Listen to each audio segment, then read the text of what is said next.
কে ঠান্ডা? এইটা কি কে ঠান্ডা মানে? মাথা ঠান্ডা আমাদের। ওর মাথা বেশি ঠান্ডা? হ্যাঁ, অপোজিট হতে পারে। ও অপোজিট হতে পারে, কিন্তু সেটা আমরা জানি না।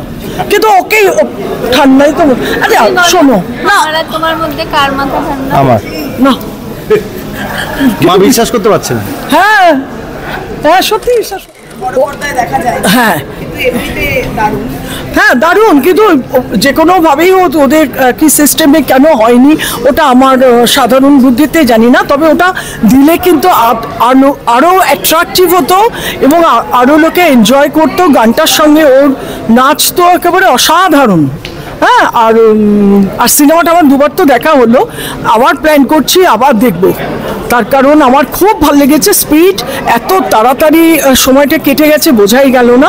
আর এই ধরনের ছবি তো কোনোদিন হয়নি, কিন্তু একটা অভিজ্ঞতা হলো। হ্যাঁ হ্যাঁ, একটা এটা দারুণ অভিজ্ঞতা হলো। আমার সিনেমাটা ভীষণ ভালো লেগেছে।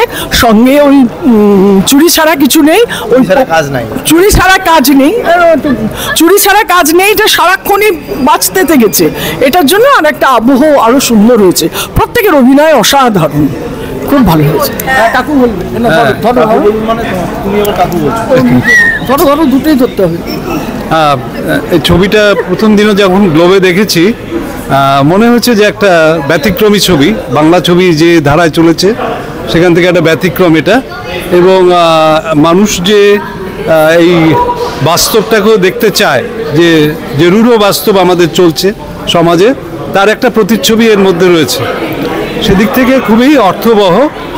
আর আমাদের বৌমার যে গানটি ছিল সেটা কন্টেন্টের সঙ্গে মিলে যায় একদম। ওই জন্য আমরা আশা করেছিলাম যে ওর একটা যদি ঝলক থাকে ওর মধ্যে, ওর মানে অডিও ভিজুয়াল, তাহলে আরও ভালো লাগবে।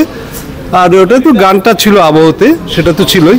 আর ও ইদানিং যে কাজগুলো করছে খুব ভালো লাগছে আমাদের। যেমন মেট্রো দিনতে ও যে বম্বের যে ছবিটাতে কাজ করেছে, অসাধারণ কাজ করেছে, একদম মাপা পরিমিত অভিনয়। এবং দেবী চৌধুরানীতেও যে অভিনয়টা করেছে সেটাও খুব ভালো লেগেছে। ওরা সবাই খুব ভালো কাজ করছে, যার জন্য আমরা খুব আনন্দে আছি এখন।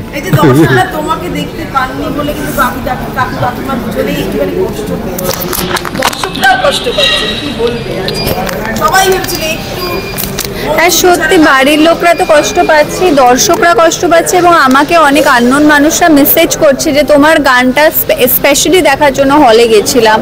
তো সেটা তো এখন প্রডিউসার ডিরেক্টরদের উপর চাপ সৃষ্টি করা হচ্ছে গানটা নিয়ে আরেকবার রিকনসিডার করতে, যে কোথাও শুরুতে বা এন্ড স্ক্রোলে কি করা যায়।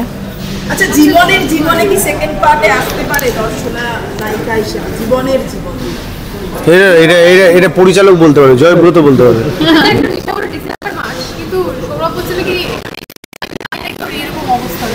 বাড়িতেও এসি না চালালে 1 মিনিটেও থেমে যায়। ওর সারাক্ষণ এসি চাই, ফ্যান চাই।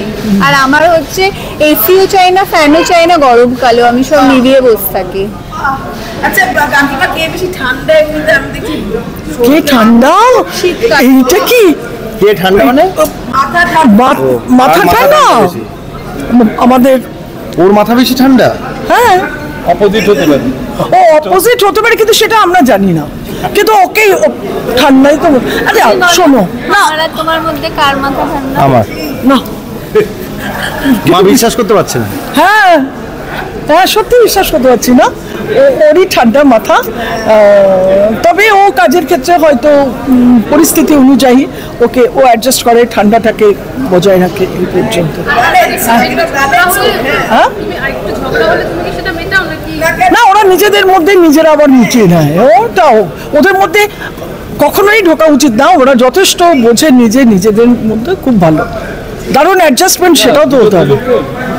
ভালো বোঝাপড়া আছে, খুব ভালো মানুষ, এটাই আর কি। আর ভালো মানুষদের তো একটু যদি রাগ হয় কোনো ব্যাপার না, ও সেকেন্ডের মধ্যে ইয়ে হয়ে যায়। ওর ইউটিউব চ্যানেলটা কিন্তু 100K পার। তুমি শুধু বলে যাও, টাকাটা ও রোজগার করবে। হ্যাঁ, অল টাইম। আমি জাস্ট জানিয়ে রাখলাম, ও কিন্তু আমার পিতা। তুমি বলে যাও জাস্ট তুমি কি চাই টাকা চাই ওটা পার্সেন্টেজ নাও এই ভিউজের পার্সেন্টেজ দে আমায় ও তো কথা করাচ্ছিস না না ও ভুক্তভোগী বলে ও ক্রিকেট খেলতে গিয়ে প্লেনে বসে পড়েছে দাও মাইকটা সেটাকে সেটা কভার করেছিল যে সে রোজগার করেছিল তখন হচ্ছে নিজে ব্লগ বানানো শুরু করেছিল বলে এটা বাবার জন্য করলাম এটা মার জন্য করলাম সেগুলো খুব ভালো হচ্ছে এখন সময় পায় না বলে করতে পারছি না ও ওই ব্যাপারটা জানে আর কি সেই জন্য ঠিক আছে থ্যাংক